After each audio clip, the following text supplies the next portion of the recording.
ওকে, আসসালামু আলাইকুম। তো যারা ইউটিউবে বা অন্য প্ল্যাটফর্মে যখন ক্লাস করবার ইউটিউব ক্লাস করে সকলে জানি যে লাইভ ক্লাস শুরু করতে আমরা 2 থেকে 3 মিনিট অপেক্ষা করি যাতে সকলে অ্যাড হয়ে নিতে পারে, তাই না? তো আজকেও আমরা সেমভাবে 2 থেকে 3 মিনিট একটু অপেক্ষা করব, এরপরে ক্লাসটা শুরু করব। তো আজকে আমরা যে বিষয়টা ক্লাস করতেছি সেটা হচ্ছে ফান্ডামেন্টাল অফ ম্যাথ। গত ক্লাসে ফান্ডামেন্টাল অফ ম্যাথ করা হয়েছে।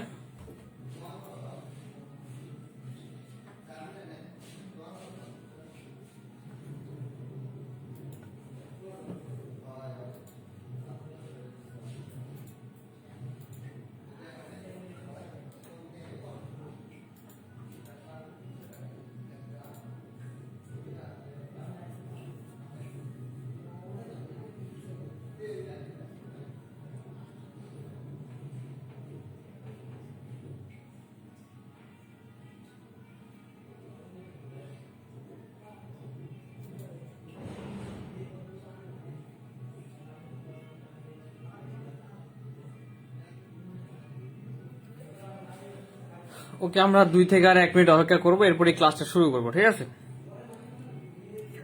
তো আজকে আমাদের ক্লাস আবারও বলতেছি ফান্ডামেন্টাল অফ ম্যাথ। তো সকলে ফান্ডামেন্টাল অফ ম্যাথ বইটা বের করে আজকে চ্যাপ্টার হচ্ছে কত? চ্যাপ্টার 3 আমরা করতেছিলাম না, কমপ্লেক্স নাম্বার সিস্টেম। তো কমপ্লেক্স নাম্বার সিস্টেমে আমাদের আজকেও ক্লাস।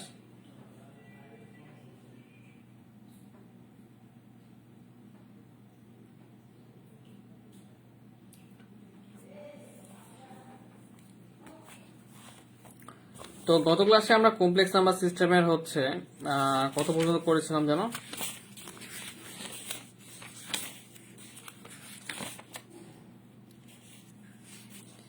এক্সাম্পল 14 পর্যন্ত, তাই না? এক্সাম্পল 14 পর্যন্ত করেছিলাম। আজকে আমরা এক্সাম্পল 15 করবো, 15-র 1 নাম্বারটা। তো দু একজন অ্যাড হোক। স্মিতা হয়েছে, ওয়ালাইকুম আসসালাম আপু, আশা করি ভালো আছো।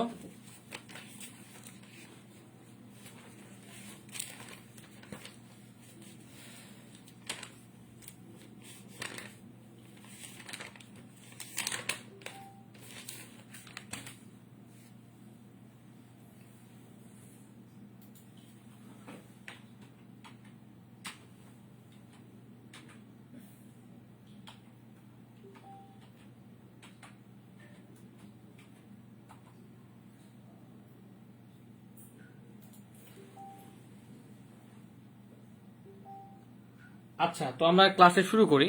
তো তাহলে গত ক্লাসে আমরা কতদূর পর্যন্ত করেছিলাম? এই যে 14 পর্যন্ত, তাই না? আজকে 15 নাম্বারটা একটু করার চেষ্টা করি।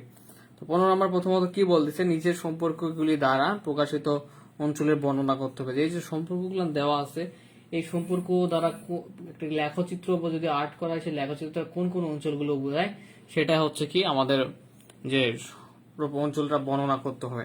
তো 1 নাম্বার আমাদের দেখি, 1 নাম্বার প্রশ্নটা কি আছে যে real 1 number Z 1/z less than 1/2 এবং real 1/z less than equal half, ঠিক আছে, বা 1/2। এটা দ্বারা আমাদের চিত্র অনুমান করে দেখাতে হবে। তো ওকে, খুব ইজি। আমরা একটু ট্রাই করি কিভাবে আমরা নির্ণয় করতে পারি।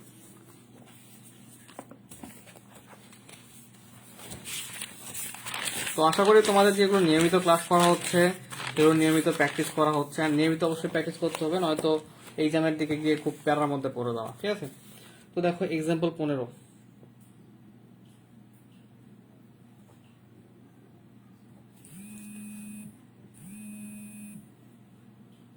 এক্সাম্পল 15 বলতেছে কি, একটু খেয়াল করো। এক্সাম্পল 15-র 1 নাম্বারটা যে এই একটা সম্পর্ক দেওয়া আছে, রিয়েল 1/z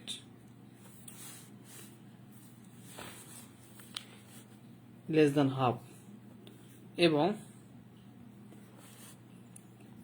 রিয়েল 1/z। আমরা যার জেডটা কি জানি, যেটা হচ্ছে জটিল সংখ্যা, তাই না? জটিল সংখ্যার যে আদর্শ আকারটা সেটা। তো প্রথমত এখানে আমরা 1-এর যে প্রথম অংশটা সেটা করার চেষ্টা করি, সলিউশন।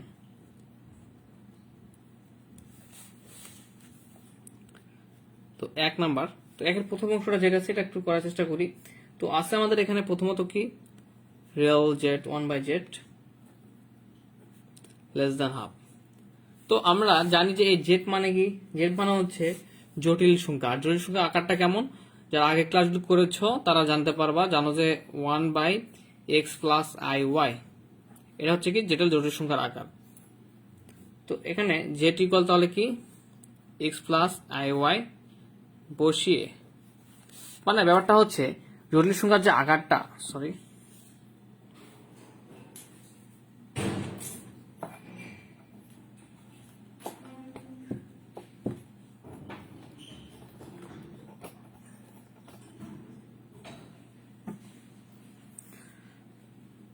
তো জটিল সংখ্যার যে আকারটা আছে, যে জেড ইকুয়াল কি লেখা যায় x+iy লেখা যায়, সেই আকারটা আমরা কি করে দিলাম এখানে বসাই দিলাম।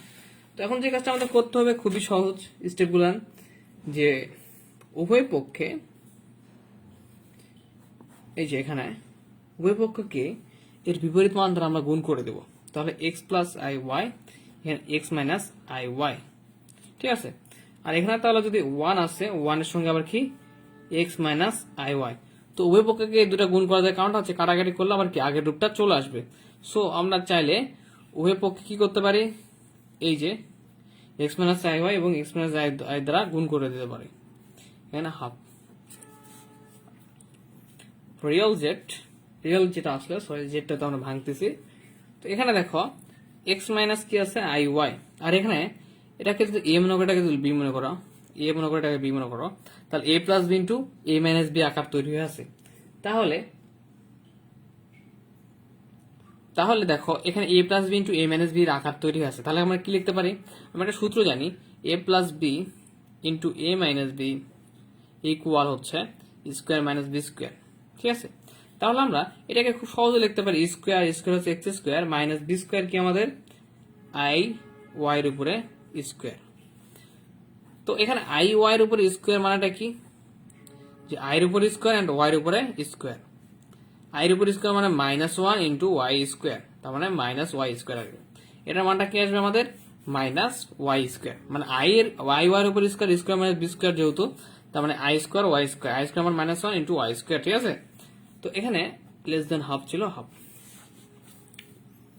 তো একটু খেয়াল করো, আমরা আরেকটা লাইন করি তোমাদের বোঝানোর জন্য, x minus i y x square, তো এটার মানটা কি মাইনাস ওয়াই স্কোয়ার, তাই না এটার মান। তো মাইনাস ওয়াই স্কোয়ার সঙ্গে একটা মাইনাস গুণ অবস্থা আছে, তাহলে minus minus plus y square হয়ে গেল। তো এইটুকুর মান পেলাম আমরা মাইনাস ওয়াই স্কোয়ার। তো এটা আরেকটা লাইন করতে গেলে আরেকটা লাইন বেশি হয়ে যায়। তো এখানে তো মাইনাস ওয়াই স্কোয়ার বসানো হয়, সামনে একটা মাইনাস, আমরা জানি মাইনাস মাইনাস প্লাস, তাহলে এক্স তার মানে হচ্ছে কি x square plus y square half. তো আমরা একটা বিষয় জেনেছিলাম গত ক্লাসে, যে এক্স প্লাস আই ওয়াই যদি একটা জটিল সংখ্যা হয় আকার, এখানকার হচ্ছে রিয়েল জেড অংশটা কোনটা, বাস্তব সংখ্যার অংশটা এক্স, এবং ইমেজিন নাম্বার জেড এর অংশটা কোনটা ওয়াই, তাই না। তো তাহলে আমাদের এখানে যে ব্যাপারটা রিয়েল নাম্বার আছে আর ই, গত ক্লাসে দেখছি এই আর ই এর সঙ্গে কোনো অংশ যদি জটিল সংখ্যা গুণ অবস্থায় থাকে, জটিল সংখ্যা যদি গুণ অবস্থায় থাকে, সেটা প্লাস হোক বা মাইনাসের হোক, জটিল সংখ্যা যদি গুণ অবস্থায় থাকে, সেটা থেকে এই রিয়েলটা যদি বাদ দিতে চাই আমরা, তাহলে কি শুধু রিয়েলের এক্স এর অংশটা নিতে হয়।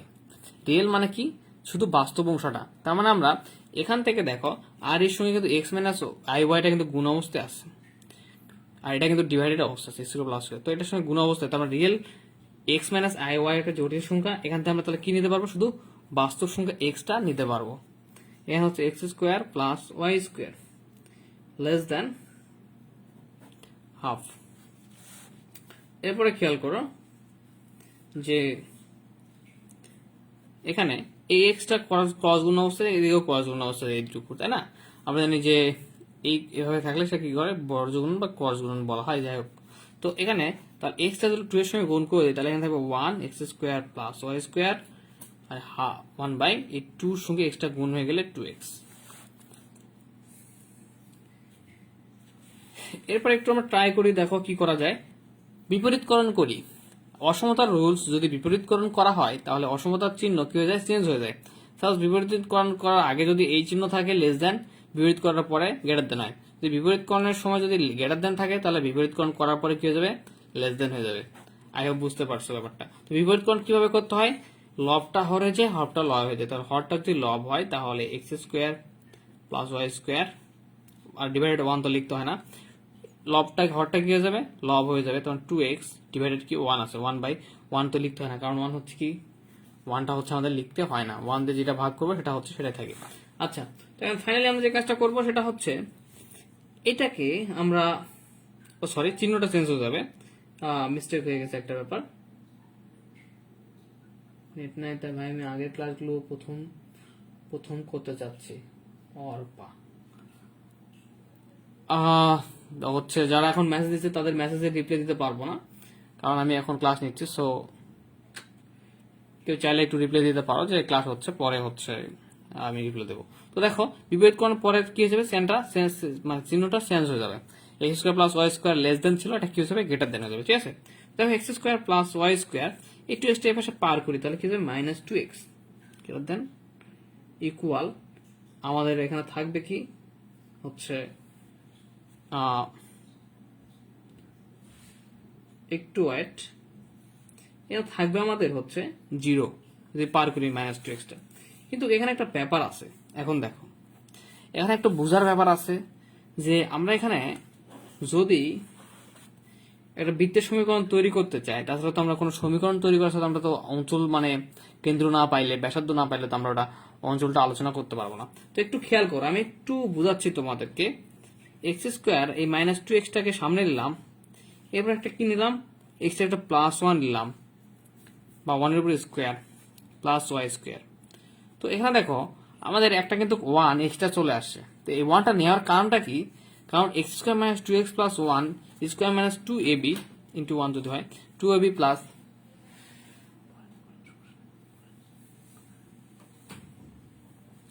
তো এখানে দেখো এইটা আকারটা আমরা কি square -2ab plus b square আকার হয়েছে, তার মানে কি লিখতে পারি a - b হোল স্কোয়ার, এই দেখো square -2ab plus b square.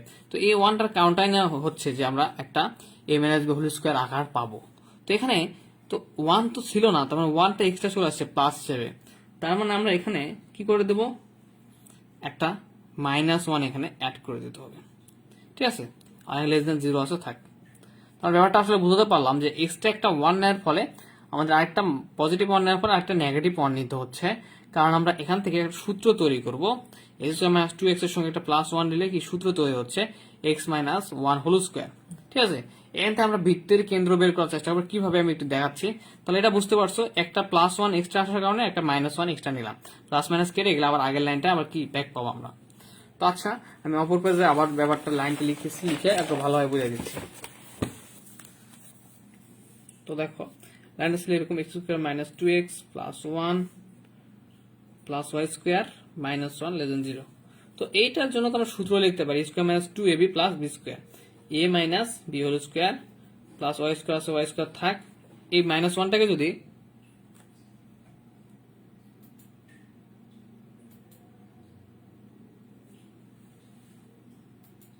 ভাইয়া ক্লাসে প্রেজেন্ট এত কম কেন আমাদের, ভাইয়ের ঘটনা হচ্ছে সকলে হচ্ছে রেকর্ড ক্লাস করে, মেবি 100 একবারে দুই দুই দুই সময় এমবি খরচ করতে চায় না, সো মেবি তারা রেকর্ড ক্লাস করে। পেমেন্ট তো করছে মোটামুটি কয়েকজন, দেখি যারা বাকিরা যারা করে নাই দেখি আজকে একটা মেসেজ দেবো। তো সমস্যা নেই, যতজন আছে ক্লাস কন্টিনিউ করো, আর বেশিরভাগ রেকর্ড ক্লাস করে তো সাজ্জাদুল, সো দেখা যায় যে ক্লাসে উপস্থিতি কম থাকে। আচ্ছা, তো এখানে ক্লাসে কেউ উপস্থিত না থাকলে ক্লাস নেওয়ার এনার্জি অবশ্য পাওয়া যায় না, কম এনার্জি পাওয়া যায়, ইটস ওকে, নো প্রবলেম। তো দেখো এই -1টাকে একটু ডান দিকে যদি আমরা পার করে ফেলি তাহলে কি হয়েছে +1, এই যে -1টাকে এটা পার করে দিলে -1 টাইপের শেষে গিয়ে +1 হয়ে যাবে। তাহলে দেখো এটা কিন্তু একটা বৃত্তের সমীকরণ হয়ে গেছে, x - 1 whole square plus y - 0 whole square, y square মানেও যা y - 0 উপরে হোল স্কোয়ারও তাই। কারণটা হচ্ছে এটা তোমরা দেখো যে এখানে এটা এটা কিন্তু ক্যালকুলেশন করা হয় ওয়াই স্কোয়ারই আসে, কারণ y - 0 মানে তো y, 0 তো আমরা ওয়াই স্কোয়ার আসে। কেন লেখা একটু বলতেছি, 1 স্কোয়ার বৃত্তের হচ্ছে আদর্শ আকারটা কেমন, মানে 1 সমীকরণটা x - a square plus y - b square whole square equal r square. তো এটা হচ্ছে কেন্দ্র, বিটা হচ্ছে কেন্দ্র, আরটা হচ্ছে কি ব্যাসার্ধ। তাহলে এখান থেকে আমরা কি পাবো, এখান থেকে আমরা কেন্দ্র পাবো কি কি, এই 1টা যদি a হয়, এই 0টা যদি b হয়, আর 1 যদি r হয়, তাহলে আমরা অতএব real 1/z less than half দ্বারা কত কত কেন্দ্র, এই যে এ বি, এ হচ্ছে 1, বি হচ্ছে 0 কেন্দ্র এবং কত ব্যাসার্ধ বিশিষ্ট, এই যে 1 দেখতে পাচ্ছ এখানে 1 ব্যাসার্ধ বিশিষ্ট বৃত্তের বহিস্থ সকল অঞ্চল নির্দেশ করে। তো এখন ঘটনা হচ্ছে দেখো এটাতে কি আছে, শুধু লেস দেন আছে তাই না, সরি হ্যাঁ লেস দেন। তো এই লেস দেনের জন্য আমরা কি কি পেলাম সলিউশন করে, যে কেন্দ্র পেলাম 1 0 এন্ড হচ্ছে ব্যাসার্ধ 1। আচ্ছা আবার কি একটা আছে দ্বিতীয় অংশ এবং কি আছে real 1/z less than equal half. তার মানে দেখো এই দুটা কিন্তু সেম জিনিস, একটু খেয়াল করো এই দুটা কিন্তু সেম জিনিস, এইটা আর এটা কিন্তু সেম জিনিস। এই দুটো সেম জিনিস হওয়ায় তাহলে এটা কেন্দ্র সমাধানটা তো আবার একই আসবে, শুধু যেখানে ছিল এখানে গ্রেটার দেন ইকুয়াল আসছে লাস্টে, এখানে কি আসবে গ্রেটার দেন ইকুয়াল, শুধু গ্রেটার দেন আসছে সেটা কি আসবে গ্রেটার দেন ইকুয়াল আসবে। এই কারণটা মূলত কি এই দুটোর আকার তো সেম জিনিসই, তার মানে কেন্দ্র সেমই আসবে ব্যাসার্ধও সেম আসবে। দেখো শুধু এখানে লেস দেন আছে, এখানে লেস দেন ইকুয়াল আছে, তার মানে এখানে গ্রেটার দেন ছিল শুধু গ্রেটার দেন ইকুয়াল আসবে। তাহলে এটার জন্য আমরা লিখতে পারি দ্বারা কত কেন্দ্র 1 0 কেন্দ্র ও 1 একক ব্যাসার্ধ বিশিষ্ট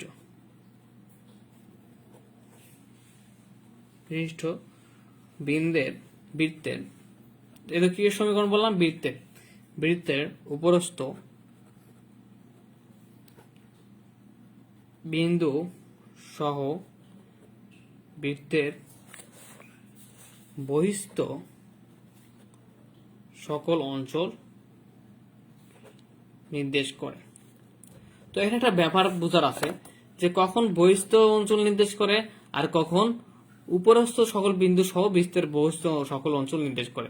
যখন ইকুয়াল থাকবে, শুধু গ্রেটার দেন থাকলে দেখো শুধু গ্রেটার দেন যখন আসে তখন কি শুধু বা লেস দেন আছে তখন কি শুধু কি বহিস্থ অঞ্চলগুলা নির্দেশ করতেছে।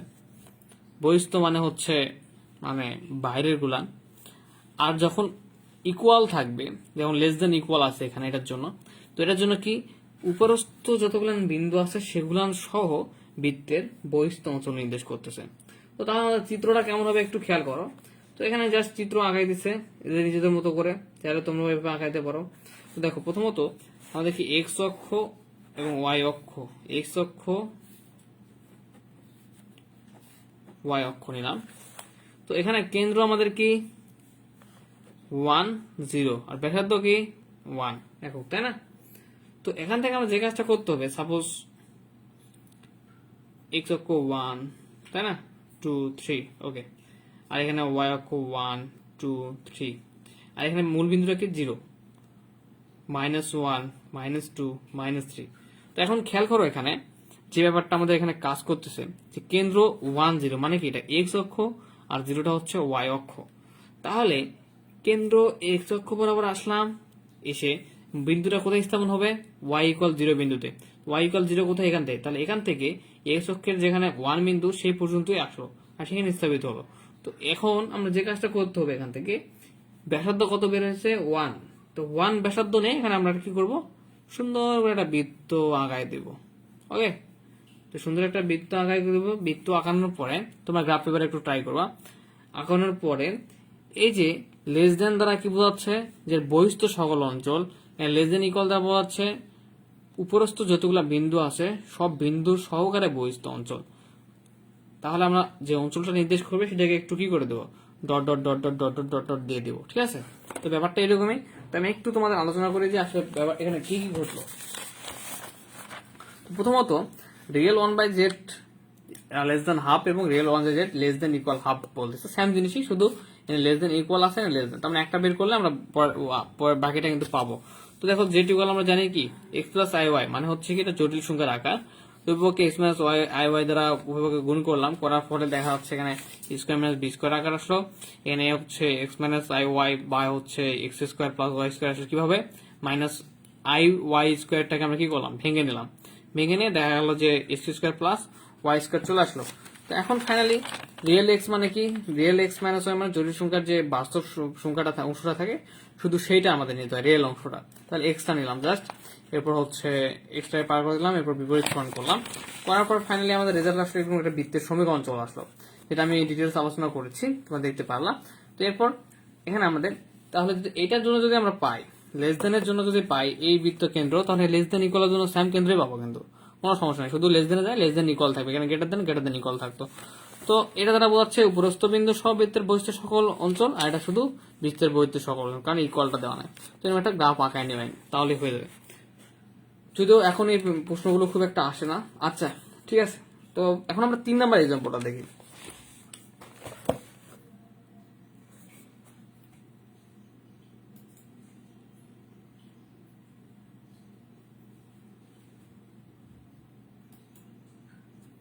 ওকে, তো দেখো 3 নাম্বার অঙ্কটা।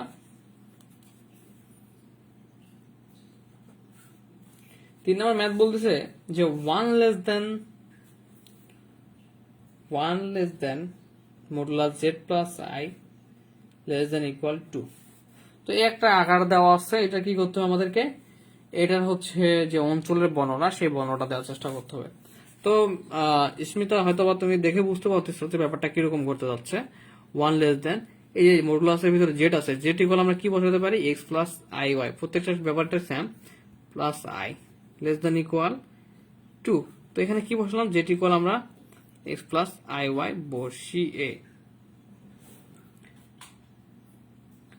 এখন দেখো এখানে আমরা যদি উভয় পক্ষকে কি করি, বর্গমূল করবো একটু পরে। তো এখন দেখো এখানে একটা ব্যাপার দেখো, তো এই জায়গায় আমাদের ব্যাপারটা যেটা আছে, আচ্ছা আমি একটু ক্লিয়ারলি করে, এক্স প্লাস এখান থেকে আই কমন নেওয়া যায়, এখানে ওয়াই এখানে ওয়াই, তো তাহলে থেকে y plus one less than two. তো আমরা এই যে মডুলাস জেড নির্ণয়ের সূত্রটা কি জানি, যেটি ইকুয়াল আছে এক্স প্লাস আই ওয়াই। তো মডুলাস জেডের সূত্রটা কি, x root over x square plus y square, এই জটিল সংখ্যার আকারটা থাকলে। তো এখানকার জটিল সংখ্যার আকারটা কেমন আমাদের, x plus I Y plus one, তাই না, মডুলাস। তো এখানে ওয়াই প্লাস ওয়ানটা কিন্তু ওয়াই, দেখো ইমেজিন নাম্বারের সঙ্গে যেটা আছে সেটা কিন্তু ওয়াই। তাহলে এখানে এক্স তো এক্স আছে, আর ওয়াইটা কি হয়ে গেছে এখানে ওয়াই প্লাস ওয়ান। তার মানে আমাদের মডুলাস জেটের সূত্রটা কেমন হবে, x square plus y plus one whole square. কারণটা হচ্ছে ওয়াইটা তো এখানে ওয়াই প্লাস ওয়ান, তার মানে x square plus y square হয়ে গেল, কিন্তু ওয়াই এর মানটা তো যেহেতু এনে ওয়াই প্লাস ওয়ান। ওকে, তাই বুঝতে পারছো তোমরা। তো তাহলে এটা যদি আমরা মডুলাসটা নির্ণয় করি, তাহলে কিরকম হয়ে যাবে, x square plus y plus one এর উপরে whole square less than equal two. এখন একটা কাজ করি, উভয় পক্ষে আমরা বর্গ করে ফেলি, তাহলে one square root over x square plus y plus one whole square. কি করতেছি, উভয় পক্ষে বর্গ করতেছি, এখানে টু ওভার স্কোয়ার। তো বর্গ আর হচ্ছে রুট কি হলো, কেটে যায় আমরা জানি। তো বর্গ রুট কেটে গেলে এখানে কি থাকে, ওয়ান স্কোয়ার মানে one less than x square plus হচ্ছে y plus one square less than equal two square মানে 4। ঠিক আছে, বা তোমরা চাইলে টু স্কোয়ার রেখে দিতে পারো, কারণ বৃত্তের সমীকরণ এখানে তৈরি করতে আমাদেরকে। তো দেখো এখানে আমরা দুইটা সত্য পাচ্ছি, একটা হচ্ছে এই সমীকরণটা, একটা হচ্ছে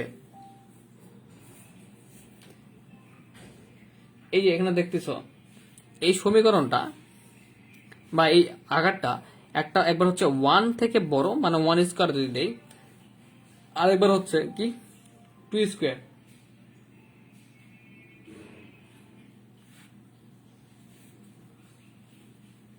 টু স্কোয়ার, তাই না। তো দেখো এখানে ওয়ান থেকে বড় এবং টু স্কোয়ার থেকে ছোট এটা। তো এখানে কিন্তু বৃত্তের সমীকরণের জন্য দুইটা আকার নির্দেশ করতেছে। একবার নির্দেশ করতেছে যে ওয়ান থেকে x square plus y one plus one স্কোয়ারটা বড়, অথবা বা x square plus one plus y plus one whole square two square থেকে বড়। তো এই দুইটার জন্য আমরা কি পাবো, বৃত্তের কিন্তু দুইটা কেন্দ্র পাবো, এন্ড হচ্ছে আবার দুইটা ব্যাসার্ধ পাবো। কিভাবে একটু খেয়াল করো, আমরা এটা জন্য যদি দেখি, তাহলে কি ওয়ান থেকে এই মানটা বড়, তাহলে আমরা এইভাবে লিখতে পারি, এর প্লাস হচ্ছে y plus one whole square greater than equal 1। তার মানে এটা মানে সেম বোঝাচ্ছে, অনেক উপর স্কোয়ার দিলে কোনো সমস্যা নাই। তো এখান থেকে দেখো x minus 0 whole square plus y plus 1 whole square greater than equal 1 square লেখা যায়। কারণ এক্স মাইনাস 0 হোল স্কোয়ার মানেও কি এক্স স্কোয়ার, কারণ 0 কোনো ভ্যালু নাই, এক্স এর উপর এক্স স্কোয়ার তো মানে এক্স স্কোয়ার। কারণ এর দেওয়ার কারণটা হচ্ছে আমরা যে বৃত্তের আদর্শ রূপটা দেখলাম যে x minus a plus y minus a whole square greater than equal 1, সে আকারটা। তো এখান থেকে তাহলে একটু ব্যাপারটা দেখো, এখানে তাহলে আমরা বৃত্তের কেন্দ্র কি পাবো, এ 1 এ 0 পাবো, আর এখান থেকে কিন্তু বৃত্তটা হচ্ছে কি -1, কারণ বৃত্তের আদর্শ রূপটা ছিল আমাদের, সরি এখানে দেখায় যে x minus a whole square plus y minus b whole square, তাই না? তো এখানে দেখো মাইনাস বি এর জায়গায় কি আছে +1, কিন্তু তার মানে এখানে কিন্তু মাইনাসের সঙ্গে একটা -1 গুণ হয়ে কিন্তু মাইনাস মাইনাসে প্লাস হয়ে গেছে। তার মানে এখানে আমরা কেন্দ্রটা পাচ্ছি, একটা হচ্ছে 0 আর একটা পাচ্ছি কি -1, আদর্শ রূপের সঙ্গে তুলনা করবা। আর এখানে একটা ব্যাসার্ধ পাচ্ছি কি আমরা আর ইকুয়াল পাচ্ছি 1 আর স্কোয়ার যেহেতু। তো তাহলে এখানে আমরা প্রদত্ত সম্পর্ক দ্বারা প্রথম যে কেন্দ্রটা পাচ্ছি, অর্থাৎ প্রদত্ত সম্পর্ক, ম্যাথটা খুব ইজি, ঠিক আছে, একটু বুঝতে হবে শুধু, দ্বারা 0 -1 কেন্দ্র এবং 1 একক ব্যাসার্ধ বিশিষ্ট কি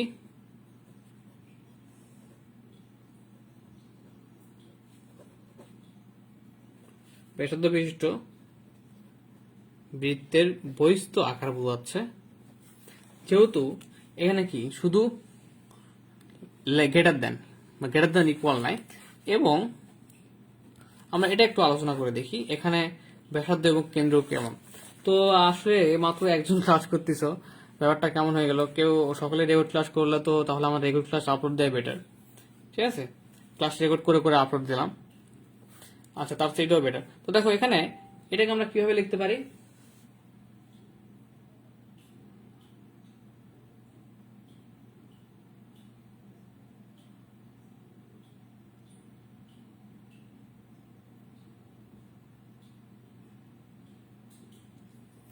তো এখানে দেখো যে x square plus y plus 1 whole square less than equal হচ্ছে কি 2 স্কোয়ার। এটা আমরা কিভাবে লিখতে পারি, x minus 0 whole square plus y plus 1 whole square less than equal 2 square. তো এখান থেকেও সেম ভাবে আমরা কি পেতে পারি, যে কেন্দ্র এটা একটা কেন্দ্র, তাই না? তাহলে কেন্দ্র এখানে কি কি পাচ্ছি আমরা, একটা হচ্ছে 0 আর একটা +1 থাকার কারণে এখানে কি হবে কেন্দ্রটা -1। কারণটা হচ্ছে আদর্শ রূপটা কেমন,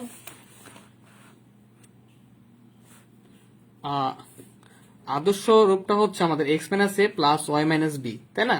যেখানে মাইনাস এটা হচ্ছে আমাদের কেন্দ্র, আর মাইনাস বি এর হচ্ছে এখানে কি হচ্ছে মাইনাস বি এর এখানে বিটা কেন্দ্র। কিন্তু এখানে আছে আমাদের +1, তো মাইনাস তো থাকার কথা, তার মানে এখানে কি আকারটা হয়ে আছে একটু বুঝাই তোমাদের, ওয়াই মাইনাস ইন্টু -1 আকার হয়ে আছে, মানে মাইনাসের সঙ্গে একটা -1 গুণ হয়ে আছে, তার মানে এখানে +1 হয়ে গেছে। সো এখানে কি কেন্দ্র হচ্ছে 0 এবং আরেকটা কেন্দ্র হচ্ছে -1 এবং ব্যাসার্ধ হচ্ছে কি 2 স্কোয়ার, মানে আরটা হচ্ছে এখানে 2। তাহলে আমি লিখতে পারি এবং 0 -1 কেন্দ্র ও 2 একক ব্যাসার্ধ বিশিষ্ট কি নির্দেশ করে, বৃত্ত সহ উহার অভ্যন্তর বা অভ্যন্তরের এলাকা নির্দেশ করে। তো এখানে একটা ব্যাপার খেয়াল করো, যেখানে শুধু ছিল গ্রেটার দেন ইকুয়াল, তার মানে এটা হচ্ছে আমাদের বৃত্তের বহিস্থ অঞ্চলটা নির্দেশ করতেছে। এরপর এখানে আছে হচ্ছে কি লেস দেন ইকুয়াল থাকলে কি হয়, ওই যে অভ্যন্তরের যত বিন্দুগুলো আছে সব বিন্দু সহকারে এলাকাটা নির্দেশ করে। তো এখান থেকে আমরা আশা করি বুঝতে পারলাম যে কিভাবে কেন্দ্র আর হচ্ছে ব্যাসার্ধটা নির্ণয় করতে পারি। নির্ণয় করার পরে জাস্ট বইয়ে যেরকম চিত্র আছে একটু চিত্র আঁকে দেওয়ার চেষ্টা করবা, ঠিক আছে? তো আর হ্যাঁ, যারা রেকর্ড ক্লাস করবা তারা যারা দেখবা পরে তারা একটু প্লিজ হচ্ছে মানে হচ্ছে রেকর্ড ক্লাস করার সময় তারা একটু লাইভ ক্লাস করার চেষ্টা করবা নিয়মিত। তো আচ্ছা, তো এখন দেখি আমরা যে এরপরে কোন ম্যাথটা করতে পারি। এরপরে যে ম্যাথটা করবো এটা হচ্ছে আমরা 16 নাম্বার একটা ম্যাথ করতে পারি। 16 নাম্বারের হচ্ছে 5 নাম্বারটা, 16 নাম্বার পাস করে আমরা ম্যাথ শেষ করে দেবো অধ্যায়, ঠিক আছে? তো 16 এর 5টা একটু দেখি কেমন।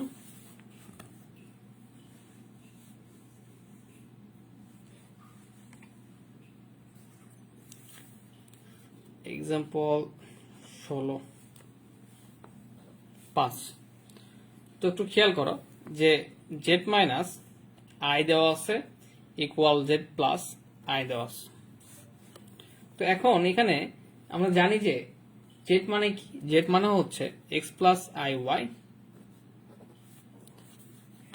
মাইনাস আই ইকুয়াল হচ্ছে জেড মানে X plus I Y plus Y I. ঠিক আছে, আমরা কি জেড ইকুয়াল কি বসালাম এখানে, Z equal X plus I Y বসিয়ে।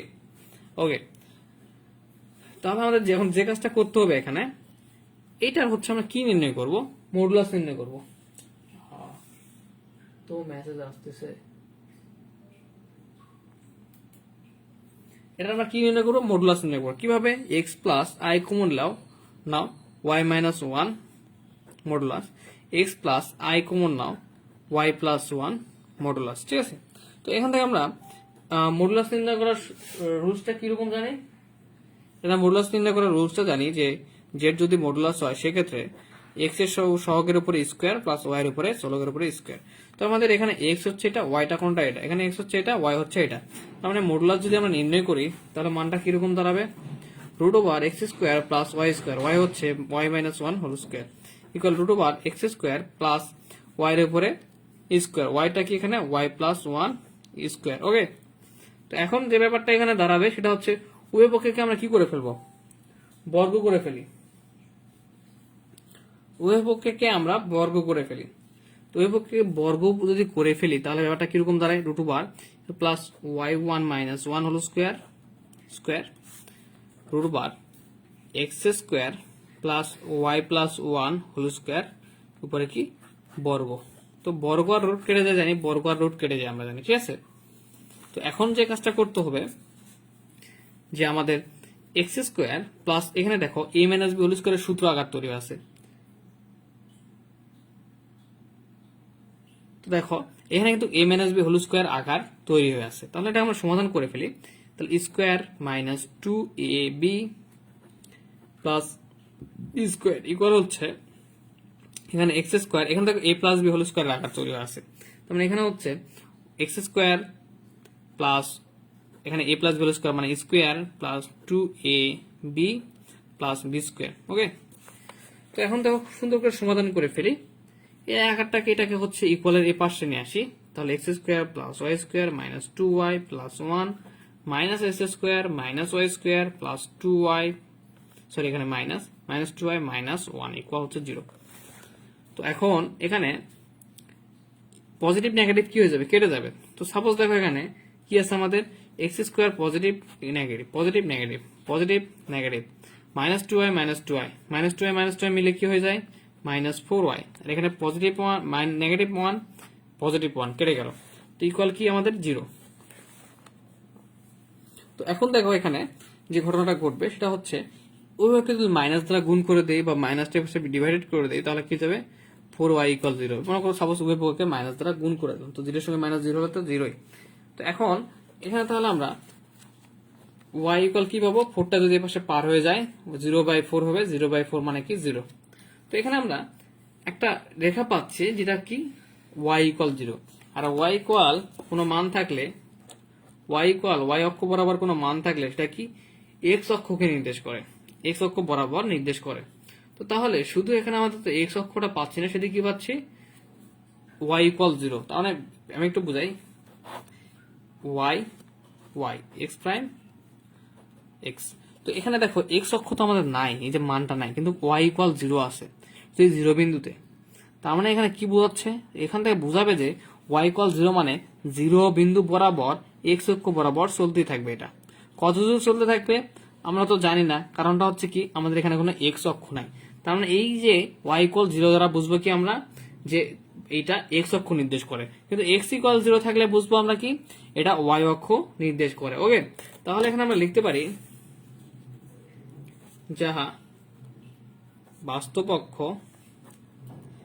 এক্স অক্ষ কি করে নির্দেশ করে।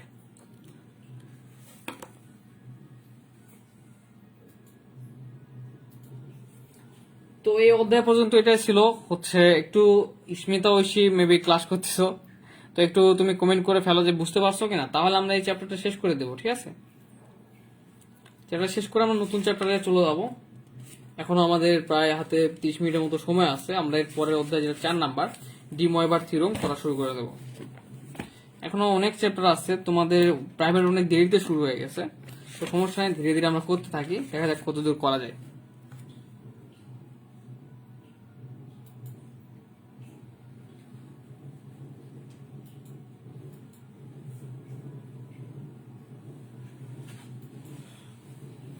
ওকে, তো এখন আমরা যে কাজটা করবো সেটা হচ্ছে ডি ময়বার্স থিওরেম বা ডি ময়বারের উপপাদ্য নিয়ে একটু গবেষণা শুরু করবো।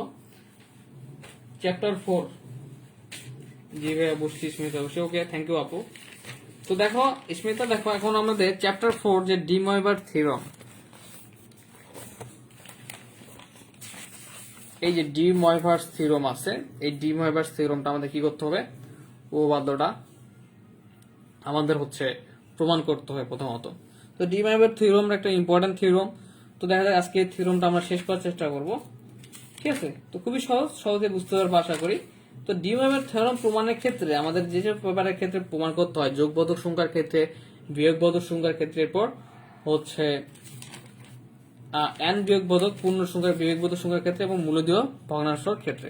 ওকে, তো আমরা এখন যে কাজটা করবো সেটা হচ্ছে প্রথমত আমরা একটু ডি ময়বারের উপপাদ্যটা দেখি, এর প্রশ্নটা কিভাবে হতে পারে।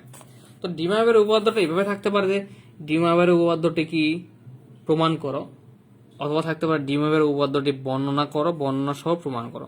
তো যদি বর্ণনা চাই সেক্ষেত্রে এই যে বর্ণনাটা আছে উপরে, বর্ণনাটা দিতে হবে। ঠিক আছে, এরপরে আমাদের কি করতে হবে, প্রমাণ করতে হবে। অথবা শুধু যদি বলে ডি ময়বারের উপপাদ্যটা প্রমাণ করো, সেক্ষেত্রে আমাদের কি শুধু প্রমাণ করলে হয়ে যাবে। তো ওকে, আমরা এখন তাহলে আর সময় নষ্ট না করে আমরা ডি ময়বারের উপপাদ্যটা হচ্ছে কি করার চেষ্টা করি, প্রমাণ করার চেষ্টা করি।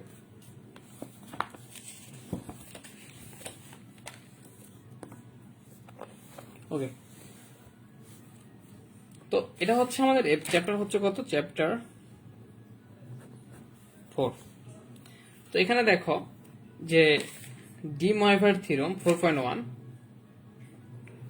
ডি ময়বার থিওরেম বা ডি ময়বারের উপপাদ্য খুব ইজি একটা উপপাদ্য, তোমরা সহজেই বুঝতে পারবে আশা করি। তো আমি ডিটেলস করার চেষ্টা করব। তো ডি ময় ভরের উপপাদ্য, বর্ণনা ও প্রমাণ। তো যে কাজটা করতে হবে আমাদেরকে, যেখানে ডি ময়বারের উপপাদ্যটা প্রথমে আমাদের বর্ণনা করতে হবে। তো বর্ণনা মানে হচ্ছে আমাদের এখানে যে ব্যাপারটা লেখা আছে এখানে, যে এন যে কোনো বাস্তব সংখ্যা হলে ডট ডট, ঠিক আছে, এটা হচ্ছে আমাদের কি বর্ণনা। তাহলে আমরা এটা লিখে ফেলি যে বর্ণনা এন যে কোনো, বই থেকে ডিরেক্টলি তুলে দেবা বর্ণনাটা, আর হচ্ছে প্রমাণটা আমি খুব সুন্দর করে বোঝাই দিচ্ছি। বর্ণনাটা হচ্ছে কি, একরকম হচ্ছে প্রশ্ন যেরকম হয় সেরকম। তো এন যে কোনো বাস্তব সংখ্যা হলে cos theta plus i sin theta to the power n এর মান cos n theta plus i sin n theta, অথবা, তো দেখো একটা ব্যাপার, n যে কোনো বাস্তব সংখ্যা হলে cos theta plus i sin theta to the power n এর মান কি হবে, এই যে পাওয়ারটা ছিল দেখো, এই পাওয়ারটা কিন্তু কি হয়ে যাচ্ছে, এই cos থিটার সঙ্গে চলে আসতেছে, এরপর i sin থিটার সঙ্গে চলে আসছে, যেমন cos n থিটা হয়ে গেল, এরপর plus i sin n theta হয়ে গেল। অথবা একটি মান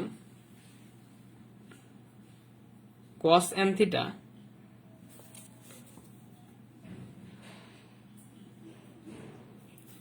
plus i sin n theta. তো দেখো আমি কিন্তু এই ব্যাপারটা বর্ণনা কিন্তু পুরো বই থেকে তুলেছি। তো এখন এটাকে ব্যাখ্যা যাই, যদি ব্যাখ্যাটা 3 ভাবে করা যায়, একটা হচ্ছে যোগবোধকের ক্ষেত্রে, একবার হচ্ছে বিয়োগবোধকের ক্ষেত্রে, আরেকবার হচ্ছে কি পূর্ণ সংখ্যার ক্ষেত্রে। তো ব্যাখ্যা 1, n যদি যোগবোধক অথবা 2 n বিয়োগবোধক পূর্ণ সংখ্যা হয়, তোমরা সুন্দর করে লিখে নিবা, বিয়োগবোধক পূর্ণ সংখ্যা হয় হলে তাহলে আমাদের কি প্রমাণ করতে হবে, এই যে ডি ময়বারের উপপাদ্যটা, ডি ময়বারের থিওরেমটা মূলত এটা যে cos theta plus i sin theta to the power n equal লেখা যাবে cos n theta plus i sin n theta. তো হলে cos theta plus I sin theta to the power n equal cos n theta equal plus হচ্ছে I sin n theta কি লেখা যায়। ওকে, তো এখানে যে ব্যাপারটা এখন একবার যোগবোধক একবার বিয়োগবোধকের ক্ষেত্রে, আরেকবার 3 নাম্বার হচ্ছে যদি n যোগবোধক বা বিয়োগবোধক যদি ভগ্নাংশ হয়, ঠিক আছে, তো যোগবোধক বিয়োগবোধক জাস্ট পূর্ণ সংখ্যার জন্য দেখলাম। এখন যদি এই n যদি যোগবোধক, এই যে পাওয়ারটা আছে এটা যোগবোধক অথবা বিয়োগবোধক ভগ্নাংশ হয়, তাহলে ব্যাপারটা কি রকম দাঁড়াবে দেখো একটু, যে cos theta plus I sin theta to the power n এর একটি মান হবে কি, সেম ভাবে একটি মান হবে cos n theta plus I sin n theta. তো একটু আমরা বর্ণনাটা খেয়াল করি, বর্ণনাটা কিন্তু মনে রাখতে হবে। তো এখানে প্রথমত n যদি যে কোনো বাস্তব সংখ্যা হয়, বাস্তব সংখ্যা কি হয়, ধনাত্মক হয়, ঋণাত্মক হয় বা ভগ্নাংশ হয়। তো n যে কোনো বাস্তব সংখ্যা যদি হয় সেক্ষেত্রে cos theta plus I sin theta to the power n এর মানটা কি দাঁড়াবে, cos n theta plus I sin n theta, অথবা একটি মান দাঁড়াবে কি cos n theta plus I sin n theta. তার মানে ব্যাপারটা দাঁড়াচ্ছে যে cos theta plus I sin theta to the power n থাকলে লেখা যাবে cos n থিটা পাওয়ারটা আসবে প্লাস I sin, এই পাওয়ারটা এখানে সাইনের সঙ্গে চলে আসবে। এটা সহজে মনে রাখা যাবে। এটা কতভাবে আমরা প্রমাণ করতে পারি, প্রথমত বাস্তব সংখ্যা কিরকম হয়, যোগবোধক হয়, বিয়োগবোধক হয় এবং হচ্ছে ভগ্নাংশ হয়।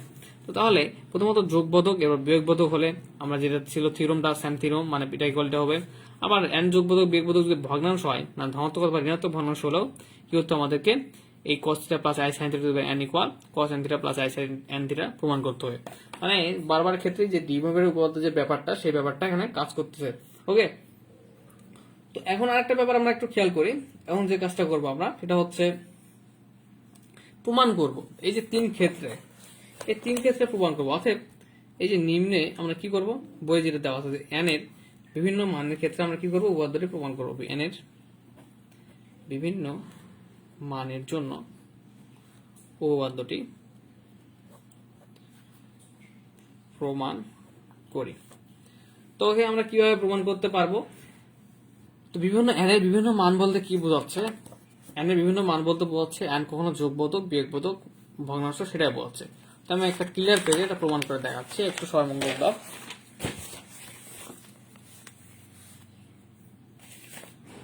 তো প্রথমত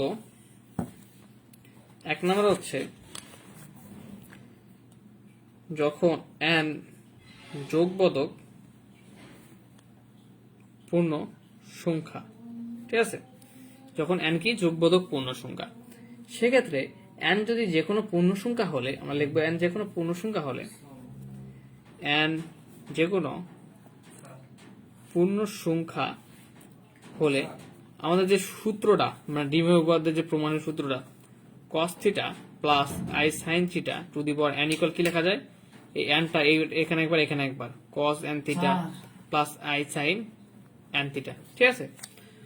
তো এখন এই পূর্ণ সংখ্যা যদি হয়, n যে কোনো পূর্ণ সংখ্যা হলে মানে যোগবোধক পূর্ণ সংখ্যার ক্ষেত্রে আমাদের এটা প্রমাণ করতে হবে। তো প্রুফ বা প্রমাণ, ধরি যে এই যে থিটা, এখানে থিটা আছে, থিটার দুইটা আলাদা কোণ হচ্ছে থিটা 1 এবং হচ্ছে থিটা 2, ঠিক আছে। তো এই থিটা 1 থিটা 2 এ হচ্ছে প্রথমবার আমরা প্রমাণ করার চেষ্টা করবো দুইটা থিটা ধরে, এরপর চেষ্টা করবো তিনটা থিটা ধরে, ঠিক আছে, এরপর হচ্ছে n সংখ্যক থিটা ধরে আমরা এটা প্রমাণ করার চেষ্টা করবো। তো অবশ্যই সেক্ষেত্রে কি যোগফলের ব্যাপারটা আসবে। তো আমি যে কথাটা বলে যাচ্ছি সেটা হচ্ছে যে শেষ পর্যন্ত দেখো, প্রথমত হয়তো বা দেখতে একটু ঘাবলার মতো লাগতে পারে, কিন্তু শেষ পর্যন্ত দেখো, করার চেষ্টা করো, আশা করি কোনো সমস্যা থাকবে না। তো ধরি থিটা এর দুইটি আলাদা কোণ থিটা 1 ও থিটা 2 হলে, তো এখন কোনো কোশ্চেন মাথায় ঘুরতে পারে, কিন্তু আমরা যখন আশা করি সমাধান করে ফেলবো তখন এই প্রবলেমটা থাকবে না, ঠিক আছে। তো এখানে cos থিটা 1 প্লাস হচ্ছে I sin থিটা 1, তো এই আকারটা কোনটা একটু মনে পড়তেছে কি, এই যে ডি ময়বারের যে আমাদের উপপাদ্যের যে হচ্ছে আকারটা আছে সে আকারটা কিন্তু এটা, দেখো ডিমের মধ্যে প্রমাণের যে আকারটা আছে সে আকারটা কিন্তু। তাহলে এখানে যে আমরা cos tan থিটা ছিল সেটা আমরা cos theta 1 and i sin theta n এর জায়গায় থিটা 1, মানে একটু পরে বুঝতে পারো ব্যাপারটা আসলে ঘটনা কি করতেছে। এরপর আমাদের এখানে লিখতে হবে cos theta 2 plus i sin theta 2। তো থিটায় দুইটি আলাদা কোণের জন্য আমরা কি নিলাম, কি কি নিলাম, থিটা 1 থিটা 2 হলে একবার নিলাম cos theta 1 plus i sin theta 1, একবার হচ্ছে cos theta 2 i sin theta 2। তো কোথায় এটা, এই যে এখানে দেখো, এখানে লক্ষ্য করো cos theta i sin theta, তো cos theta 1 i sin theta 1। এবার আবার একটা কোণ কি নিছিলাম, থিটা 2 থিটা 2। তো আমরা একবার এখানে থিটা কোণের জন্য প্রমাণ করবো অবশ্যই, কিন্তু আমরা থিটা 1 থিটা 2 থিটা 3 এর জন্য ধীরে ধীরে প্রমাণ করে আমরা প্রমাণ করানোর চেষ্টা করব। তো এখানে দেখো এই দুটো কিন্তু পরস্পর কি অবস্থা আছে, গুণ অবস্থায় আছে। তো আমরা এই পরস্পরকে গুণ করে ফেলি। তাহলে এখানে cos থিটা 1 এখানে তাহলে কিভাবে গুণ করলে এটার সঙ্গে cos theta 2 plus cos theta 1 আমার কার সাথে গুণ হবে, এটার সঙ্গে cos theta 1 into i sin theta 2 plus আর এটা কার সঙ্গে, এটার সঙ্গে একবার এটার সঙ্গে গুণ অবস্থা, তাই না। তাহলে i sin theta 1 into cos theta 2। এরপর আবার হচ্ছে এটাতে আবার এটা গুণ করি, plus i square sin theta 1 into sine theta 2। তো এখন প্রশ্ন আসতে পারে যে ভাই এখানে আই স্কোয়ার কেমনে হলো। তো দেখো এখানে একটা আই আছে, এখানে একটা আই আছে, দুইটাই অ্যাড হয়ে কি হয়ে গেল, আই স্কোয়ার হয়ে গেল। আর এখানে সাইন থিটা 1, এখানে কি সাইন থিটা 2। তাহলে এই I sine theta plus i sine theta মিলে হয়ে গেল কি i square sine theta 1 into sine theta 2। তো এখন আসি এখানে যে ব্যাপারটা কাজ করবে এখানে, যে আমি একটু যদি সাজায় নিতে চাই, সাজায় নিতে পারি cos theta 1 into cos theta 2 plus এই যে I square sine theta 1 into sine theta 2 টাকে সামনে নিলাম, প্লাস হচ্ছে এখানে i sine theta 1 into cos theta 2 আছে, একসঙ্গে নেই cos থিটা 2। এরপর প্লাস এই যে আই সাইন থিটা 2, দেখো এটাকে আবার একসঙ্গে নেব cos theta 1 into I sine theta 2। Okay, তো আশা করি বুঝতে পারছো তোমরা ব্যাপারটা আসলে কি করলো। তো এখন যে কাজটা করতে হবে আমাদেরকে এখানে, যে এই যে আই স্কোয়ার ইকুয়াল -1, তো আমরা একটু -1টা বসাই দেবো। তার আগে এখান থেকে আবার আই কমন নেবো, এখানেও আই আছে এখানেও আই আছে। আজকে আসলে আমার খুব ক্লান্ত লাগতেছে। আচ্ছা দেখা যাক ক্লাসটা কত দূর করা আমাদের। তো দেখো এখানে তাহলে আমাদের cos theta 1 into cos theta 2, I স্কোয়ারের মান কত আমরা জানি, জটিল সংখ্যার মান -1, তাহলে minus sine theta into sine theta 2 plus এখানে দেখো এই দুই জায়গা থেকে কি কমন নেওয়া যায়, আই কমন নেওয়া যায়। তাহলে আই কমন নিলে এখানে আই আছে এখানেও আই আছে, তাহলে আই কমন নিলে কি থাকবে, sine theta 1 into cos theta 2 plus cos theta 1 into sine theta 2। ঠিক আছে, তো এখন যে ব্যাপারটা দাঁড়াচ্ছে সেটা হচ্ছে এটা এখন আমরা কি লিখতে পারি, cos a cos b minus sine a sine b। এই ত্রিকোণমিতিক অনুপাতের সূত্রটা হচ্ছে আমাদের যে cos a cos b sine a theta 1 এখানে সাইন b। এটা একবার লেখা যায় যে cos a plus b, a হচ্ছে থিটা 1 প্লাস b হচ্ছে থিটা 2।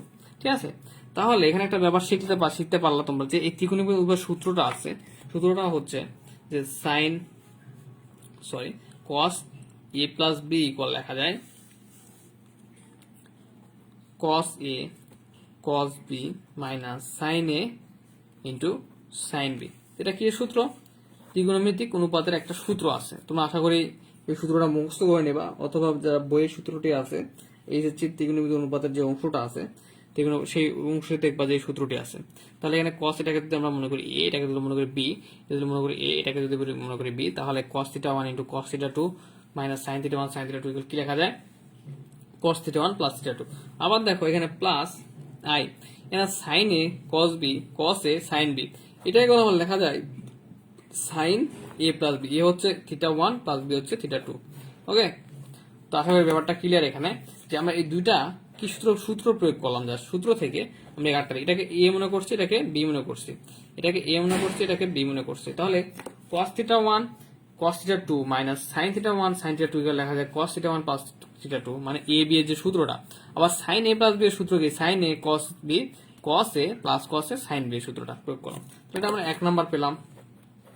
ঠিক আছে, তো এখন আমরা এখানে কয়টা কোণের ক্ষেত্রে দেখছি, দুইটা কোণের ক্ষেত্রে। এখন আমাদের যে কাজটা করতে হবে যে এখন আমাদের তিনটা কোণের ক্ষেত্রে দেখার চেষ্টা করতে হবে। তো আমি আজকে একটু যে কাজটা করব সেটা হচ্ছে যে তোমাদের নোট খাতাতে একটু দেখাবো, আমি নোট খাতা থেকে ডাইরেক্ট করাবো না, নোট খাতা থেকে দেখাচ্ছি, কারণ আজকে একটু টায়ার্ড ফিল করতেছি, যাতে একটু দ্রুত করানো যায়। সো আমি নোট খাতা থেকে তোমাদের পেপারটা দেখাচ্ছি, ঠিক আছে? নোট করে রাখছিলাম বিকেলবেলা। তো দেখো এখানে দেখো, তা আবার আমাদের কি করতে হবে আশা করি বুঝতে পারবার সমস্যা নাই। এই যে তিনটা কোণের ক্ষেত্রে এই পর্যন্ত আমরা কয়টা কোণ নিলাম, দুইটা। তো একইভাবে এখন আবার কি করতে হবে, আবার তিনটা কোণের ক্ষেত্রে θ1 θ1 θ2 θ2 θ3 θ3। তো তিনটা কোণের ক্ষেত্রে তাহলে কি হয়ে যাবে, cos θ1 plus i sin θ1 cos θ2 plus i sin θ2 এই পর্যন্ত আমরা কি করছি, মানটা বের করছি। তাহলে তিনটা কোণের ক্ষেত্রে হলে কি হয়ে যাবে, θ3, তাহলে cos θ3 প্লাস i sin θ3। এখন এখানে দেখো, তো এই অংশটার মানটা তো আমরা পেয়ে গেছিলাম। দেখো এই অংশটার মানটা কি আমরা পেয়ে গেছিলাম, মানটা কি পেয়েছিলাম অপর পেজে আমরা যেটা দেখলাম, এই যে দেখো এখানে এই যে বের করলাম যে এটার মানটা কি পেয়েছিলাম, এই যে এটার মানটা পেয়েছিলাম cos θ1 plus θ2 sin i sin θ1 plus θ2।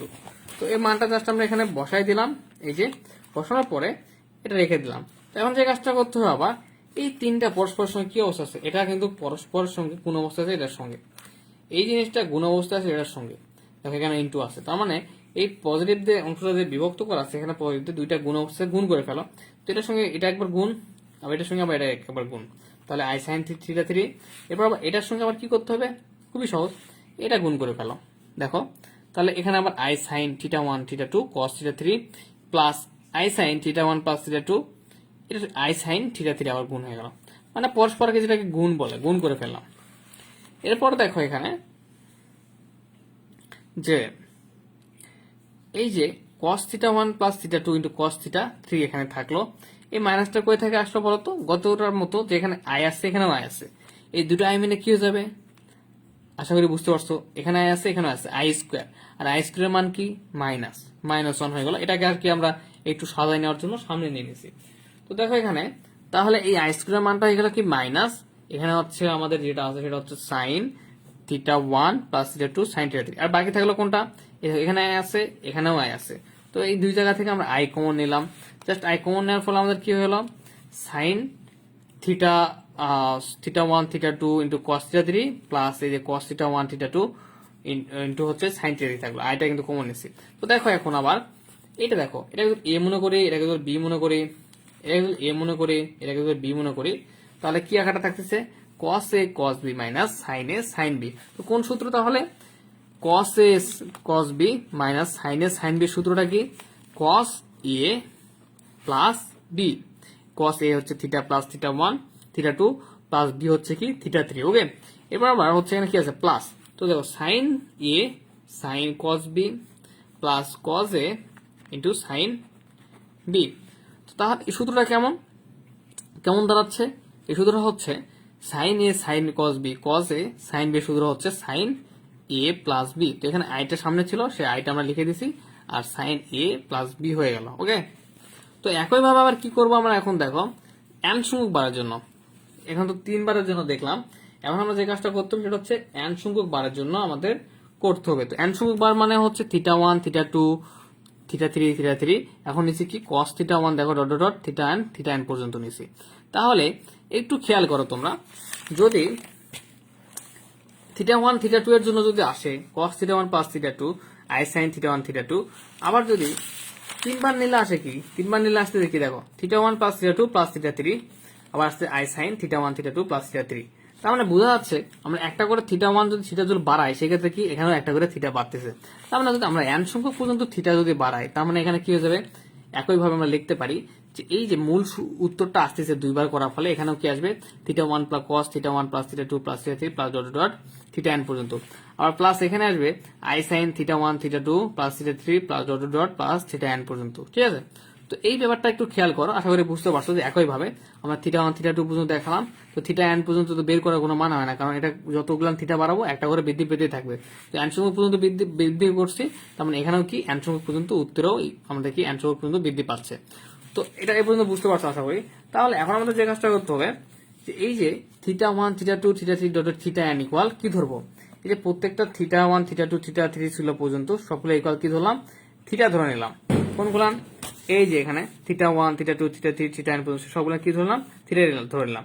তাহলে এখানে আমাদের কি থাকতেছে একটু খেয়াল করো, যে তাহলে আমাদের এখানে থাকতেছে যে কস এই পুরো আগে যদি থিটা ধরে নেই তাহলে থিটা এখানে প্লাস আই সাইন থিটা থাকতেছে। কিন্তু এখানে আমরা কি ইকুয়াল বের করতেছিলাম একটু খেয়াল করো, আমি একটু বুঝাই দিচ্ছি।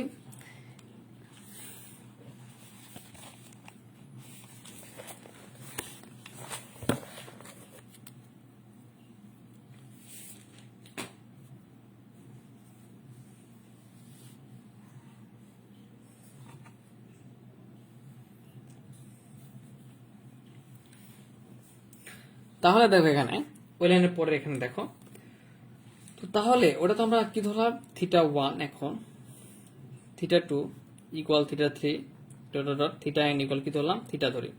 তো ধরলে এবার আমরা কি পাচ্ছি, যদি ধরা হয় এই গ্রাউন্ড যদি আমরা থিটা ধরে নেই তাহলে cos থিটা আসছে আই সাইন থিটা আসতেছে।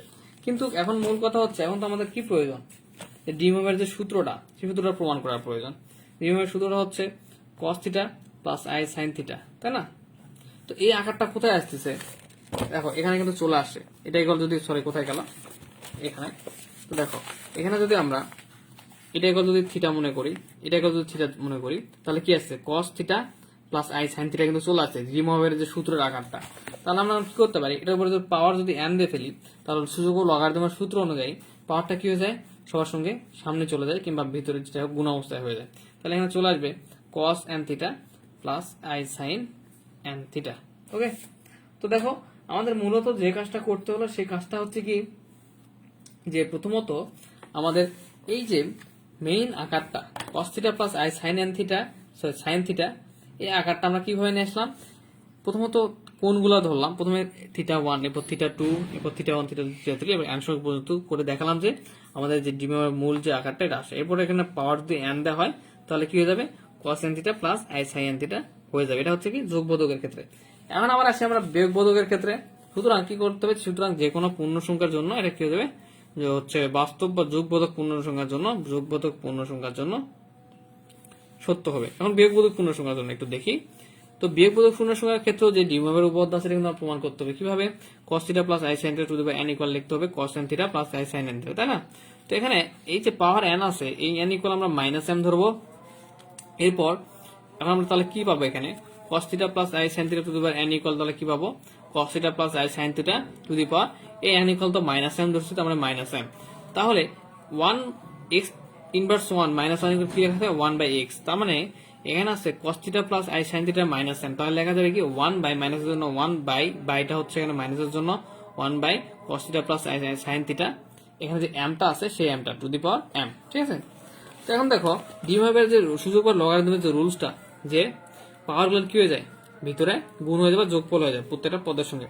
তো এখানে সেম হলো, এখানে cos এই m পাওয়ার ছিল, mটা কি হয়ে গেছে সঙ্গে গুণ হয়ে গেছে cos m থিটা হয়ে গেল, এবার প্লাস আই সাইন এখানে পাওয়ার m আছে, mটা কি হয়েছে সঙ্গে গুণ হয়ে গেছে আই সাইন m থিটা হয়ে গেল। ওকে, আই হোপ যে বুঝতে পারতেছো। তো এখন আমরা যে কাজটা করবো সেটা হচ্ছে উভয় পক্ষে cos m theta minus i sign m theta দ্বারা গুণ করে ফেলবো। তো উপরেও ওই সেম কাজ করছে, নিচে এটার সঙ্গে সেম কাজ করছে, যে cos m theta minus i sign m theta দ্বারা গুণ করে ফেলছে। ওকে, তো এখন গুণ করার ফলে এখানে একটু খেয়াল করো, এটা যদি a প্লাস a মনে করি, এটাকে যদি b মনে করি, এটাকে a মনে করি, সেম জিনিস এটাকে b মনে করি, তাহলে a plus b into a minus b আকারের সূত্র আকারটা কিন্তু হয়ে আসে। তার মানে a plus b into a minus b সূত্র আকারটা কি স্কোয়ার মাইনাস b স্কোয়ার। আচ্ছা, মাইনাস স্মিতা হচ্ছে মাইনাস m কেন ধরছি আপু, এটা আমরা হচ্ছে বিয়োগের ক্ষেত্রে প্রমাণ করতেছি দেখে আমরা একটা পাওয়ার যেহেতু যোগবোধক n পাওয়ার কি ছিল যোগবোধক ছিল, ঠিক আছে? তো সো আমরা এখানে একটা m তো যোগবোধক, ধরো mটা কিন্তু এখানে যোগবোধক, মাইনাস mটা কি হচ্ছে, মাইনাস mটা আমাদের বিয়োগবোধক হচ্ছে সংখ্যা। সো আমরা এখানে বিয়োগবোধক বোঝানোর জন্য আমরা এই n তো ছিল সে কি, n ছিল আমাদের যোগবোধক, মাইনাস m দ্বারা আমরা বোঝানোর চেষ্টা করছি। তুমি এখানে অন্য কিছু নিতে পারো, মাইনাস m এর জায়গায় অন্য কিছু নিতে পারো, সমস্যা নাই। তো আমরা এখানে মাইনাস m এর দ্বারা বোঝানোর চেষ্টা করছি এটা বিয়োগবোধক সংখ্যা। তো তাহলে উপরে ছিল যেমন cos n theta minus i sine theta থাকলো, এখানে a plus b minus a minus b সূত্র অনুযায়ী স্কোয়ার মাইনাস বি স্কোয়ার হয়ে গেল। তো বি স্কোয়ার মানে আই ছিল আই সাইন এম থিটা, সেটা হয়ে গেল কি i square sine square m theta. তো আই স্কোয়ার মান কি আমরা জানি -1, তো মাইনাসটা আর হচ্ছে -1 গুণ হয়ে গেলে কি হয়ে যাবে পজিটিভ হয়ে যাবে। ঠিক আছে, আশা করি বুঝতে পারতেছো। এই যে আই স্কোয়ারের মান কি -1, তাহলে মাইনাসে মাইনাসে পজিটিভ হয়ে গেল। তো এখানে কস স্কোয়ার থিটা, এটাকে মনে করি থিটা, সাইন স্কোয়ার থিটা, তাহলে কস স্কোয়ার থিটা বা সাইন স্কোয়ার থিটার মানটা কি আমরা সবসময় জানি কি 1, যেটা ত্রিকোণমিতিক অনুপাতের রুল, যে সাইন স্কোয়ার থিটা প্লাস হচ্ছে কস স্কোয়ার থিটা কি লেখা যায় 1 লেখা যায়। তাহলে এখানে cos m theta minus i sine theta divided 1, বা এখন cos m theta minus sine m theta লেখা যায়। তো দেখো এখানে আমরা একটা কাজ করতে পারি, ব্যাপারটা হচ্ছে কি আমরা সকলে জানি যে cos মাইনাস এক্স থাকুক বা মাইনাস থিটা থাকুক, সেটার মানটা কি হয়ে যায় সবসময় পজিটিভই থাকে। একটু ত্রিকোণমিতির মধ্যে যে সূত্রগুলো সেগুলো একটু ফলো করার চেষ্টা করবা, যে cos মাইনাস থিটা মানে কি cos থিটাই, তেমনি এখানে cos মাইনাস m থিটা মানে কি হচ্ছে cos থিটাই। কিন্তু i sine minus m theta বা আই সাইন বা সাইন মাইনাস থিটা মানে কি মাইনাস সাইন থিটা কিন্তু। ঠিক আছে, তার মানে এখানে দেখো cos মাইনাস এম থিটার নিচে মানে কোনো পরিবর্তন করবে না, যেরকম ছিল সেরকম থাকবে। এরপর এখানে মাইনাস আছে, ওকে। তো এখানে i sine m theta minus m theta বানাই নিছি।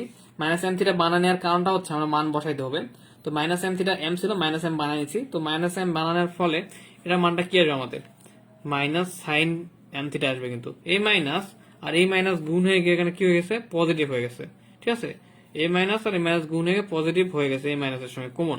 তো এই মাইনাসটা যদি এখন বের করে দেওয়া হয় এখান থেকে, তাহলে আবার কি প্লাসে মাইনাসে মাইনাস হয়ে গিয়ে আগের সাথে মিলে যাবে। ব্যাপারটা এরকম দেখো, একটু ওই ব্যাপারটা এক্সপ্লেন করি আমি। cos m থিটা ছিল মাইনাস হচ্ছে I sine m theta, okay. তাহলে cos m এর মান হচ্ছে কি মাইনাস এম থিটা নিলাম। কেন মাইনাস এম নিলাম? কারণ cos মাইনাস থিটা বা পজিটিভ থিটার কোনো পরিবর্তন নাই, শুনি আমাদের। আর মাইনাস এম নেওয়ার কারণ হচ্ছে মাইনাস এম ইকুয়াল এন ধরেছি, সে মানটা বসান দেবো। আর এখানে দেখো মাইনাস না আই সাইন, এখানে মাইনাস এম থিটা নিলাম।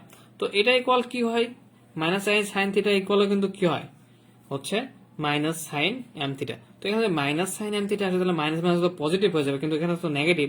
তার মানে এখানে একটা প্লাস নিলাম। যদি এখান থেকে ব্র্যাকেট থেকে বের করে দেওয়ার পর যে মাইনাসটা আসবে, সেই মাইনাসের প্লাসের জন্য এখানে কি হয়ে যায় মাইনাস হয়ে যায়। ঠিক আছে, তো এই কাজটা করা হয়েছে i sine minus m theta. এখন এখানে মাইনাস এম এর মানটা বসাই দিই, যে মাইনাস এম ইকুয়াল কি ধরছিলাম এন ধরছিলাম, এখানে মাইনাস এম ইকুয়াল ধর এন ধরছিলাম। তাহলে আমরা কি পেলাম cos theta plus i sine theta to the power N equal, এই যে এখানে cos theta plus i sign two the power N equal কি পেলাম আমরা, এই যে এখানে পেলাম হচ্ছে cos n theta plus i sine n theta, okay. তাহলে শুধু উপপাদ্যটি বিয়োগবোধক পূর্ণ সংখ্যার জন্য সত্য। তো এখন ফাইনালি আমাদের কি করতে হবে, মূলদীয় ভগ্নাংশ, ভগ্নাংশের ক্ষেত্রে আমরা কি করতে হবে, যোগবোধক বিয়োগবোধক বা যে কোনো কিছু ভগ্নাংশের ক্ষেত্রে। তাহলে এখানে এটা আরো খুব ইজি, যে cos থিটা এটা কি দ্বিঘাতের মূল উপপাদ্য, cos theta plus i sine theta to n equal cos n theta plus i sine n theta. তো এখানে এই n ইকুয়াল ধরে নিব কি একটা পূর্ণ সংখ্যা, মূলত ভগ্নাংশ সংখ্যা নেব, যেটা হচ্ছে কি অমূলত নেওয়া যাবে না, পি বাই কিউ আকার। তো n ইকুয়াল পি বাই কিউ বসাই দিলাম। তো এই পিটাকে দেখো এখানে একটু খেয়াল করো, তো এখানে পি বাই কিউ আছে তাই না। তো এই পি বাই কিউ কে কিভাবে লেখা যায়, p into one by q আকারে লেখা যায় কিন্তু।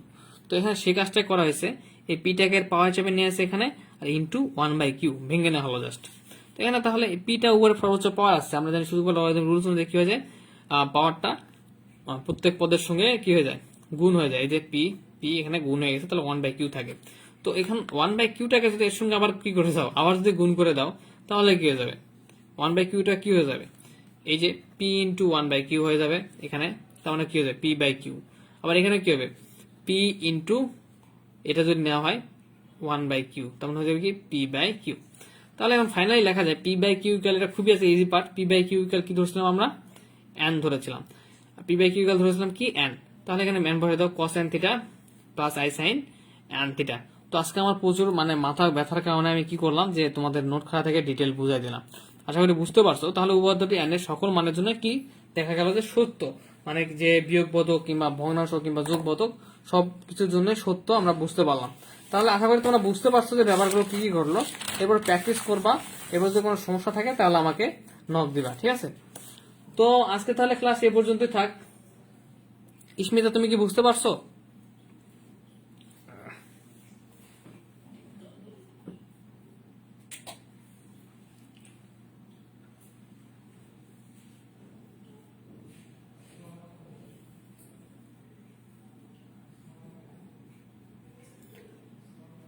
ওকে, তাহলে আজকে পর্যন্ত ক্লাস থাক। আবার আগামী ক্লাসে শনিবারে তোমাদের সঙ্গে দেখা হবে অথবা রবিবারে ইনশাল্লাহ, আমি গ্রুপে জানাই দেবো। তো যারা যারা ক্লাসে দেরি করে জয়েন হয়েছে তারা ক্লাসটি কি করে দিবা, রেকর্ড করে নিবা, ঠিক আছে, রেকর্ড সুন্দর করে করে নিবা। আর নিয়মিত একটু লাইভ ক্লাসে থাকার চেষ্টা করবা। ওকে, আজকে তাহলে এই পর্যন্তই। সকলে ভালো থাকো, সুস্থ থাকো। আসসালামু আলাইকুম।